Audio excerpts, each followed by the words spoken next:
रात के करीब 11 बजे थे। दिल्ली से दूर पहाड़ों के बीच बने एक पुराने गेस्ट हाउस में आरव अकेला रुका हुआ था। उसे अगले दिन एक प्रोजेक्ट के सिलसिले में पास के गांव जाना था, इसलिए उसने वहीं रात बिताने का फैसला किया। गेस्ट हाउस बहुत पुराना था। लकड़ी की दीवारें, लंबा सुनसान गलियारा और हर तरफ अजीब सी खामोशी। मैनेजर ने उसे कमरा नंबर 17 दिया। कमरे की चाबी देते समय बूढ़े मैनेजर ने कहा, रात में अगर कोई दरवाजा खटखटाए तो मत खोलना। आरव हंस पड़ा। क्यों, भूत है क्या? बूढ़े ने कोई जवाब नहीं दिया, बस उसकी आंखों में एक अजीब डर दिखाई दिया। आरव कमरे में चला गया। रात के 12 बजे तक वो फोन चलाता रहा, फिर लाइट बंद करके सो गया। लेकिन लगभग 2 बजे उसकी आंख अचानक खुल गई। उसे लगा जैसे किसी ने दरवाजे पर बहुत हल्की दस्तक दी हो। टक, एक बार, फिर खामोशी। आरव ने घड़ी देखी, 2:03 AM। वो कुछ देर सुनता रहा, कुछ नहीं। उसने सोचा शायद सपना रहा होगा, लेकिन तभी टक टक, इस बार 2 बार। आवाज बिल्कुल दरवाजे के बाहर से आई थी। आरव उठकर बैठ गया। उसने धीरे से पूछा, कौन है? कोई जवाब नहीं। कुछ सेकंड बाद एक बहुत धीमी महिला की आवाज सुनाई दी, कृपया दरवाजा खोल दीजिए। आवाज सुनकर उसके रोंगटे खड़े हो गए। आधी रात में कोई महिला यहां क्या कर रही थी? वो दरवाजे के पास गया, लेकिन तभी उसे बूढ़े मैनेजर की बात याद आई। अगर कोई दरवाजा खटखटाए तो मत खोलना। आरव कुछ पल रुका रहा, फिर उसने दरवाजे के नीचे की दरार से बाहर देखने की कोशिश की। गलियारे की पीली रोशनी दिखाई दे रही थी और 2 पैर। कोई सचमुच बाहर खड़ा था, लेकिन कुछ अजीब था। वे पैर उल्टे थे, एड़ियां आगे और पंजे पीछे। आरव का गला सूख गया। वो तुरंत पीछे हट गया।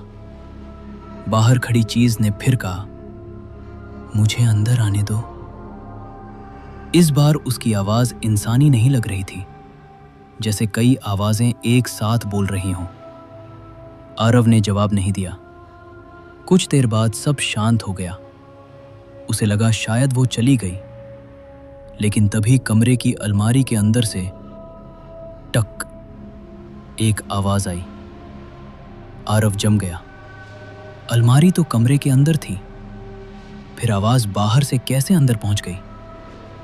उसने कांपते हाथों से मोबाइल की फ्लैशलाइट जलाई। धीरे धीरे अलमारी के पास गया।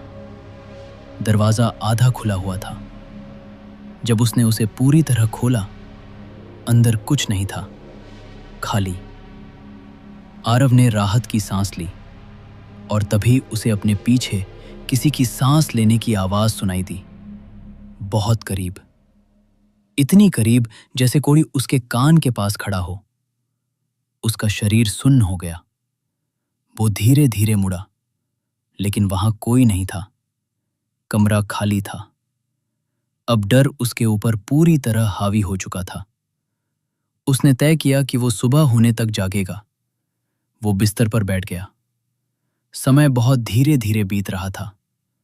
2:47 AM, 3:15 AM, 3:41 AM, और फिर कमरे के कोने में लगे पुराने शीशे में उसे कुछ दिखाई दिया।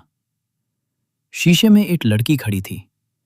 लंबे काले बाल, सफेद चेहरा और पूरी तरह काली आंखें। लेकिन जब आरव ने मुड़कर देखा, कोना खाली था। लड़की सिर्फ शीशे में दिखाई दे रही थी। उसका दिल इतनी तेज धड़क रहा था कि उसे अपनी धड़कनें सुनाई दे रही थीं। फिर शीशे वाली लड़की मुस्कुराने लगी, धीरे धीरे, और अचानक वो शीशे के अंदर से बाहर निकलने लगी, जैसे पानी की सतह को चीरकर कोई बाहर आ रहा हो।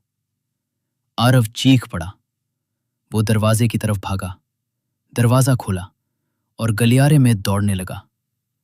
पूरा गेस्ट हाउस खाली था, लेकिन उसके पीछे किसी के दौड़ने की आवाज आ रही थी।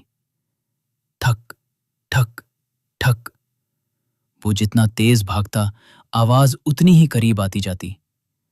आखिरकार वो नीचे रिसेप्शन तक पहुंच गया, लेकिन वहां कोई नहीं था, मैनेजर भी नहीं। रिसेप्शन खाली पड़ा था। सिर्फ एक पुरानी रजिस्टर डायरी मेज पर खुली हुई थी। डर के मारे उसने डायरी उठाई। आखिरी पन्ने पर एक फोटो लगी हुई थी। उस फोटो में एक युवक खड़ा था, ठीक उसी कमरे के सामने, कमरा नंबर 17। और वो युवक आरव खुद था। फोटो के नीचे लिखा था, अगला मेहमान। तभी उसके पीछे वही महिला की आवाज गूंजी, अब तुम यहीं रहोगे। आरव ने धीरे धीरे पीछे मुड़कर देखा। वही लड़की खड़ी थी, इस बार बिल्कुल सामने।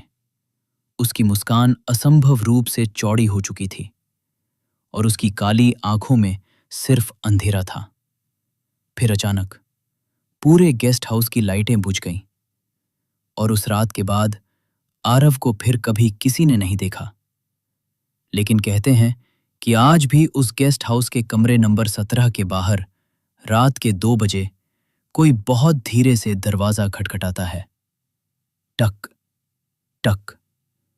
और अगर कोई दरवाजा खोल दे तो अगला मेहमान वही बन जाता है।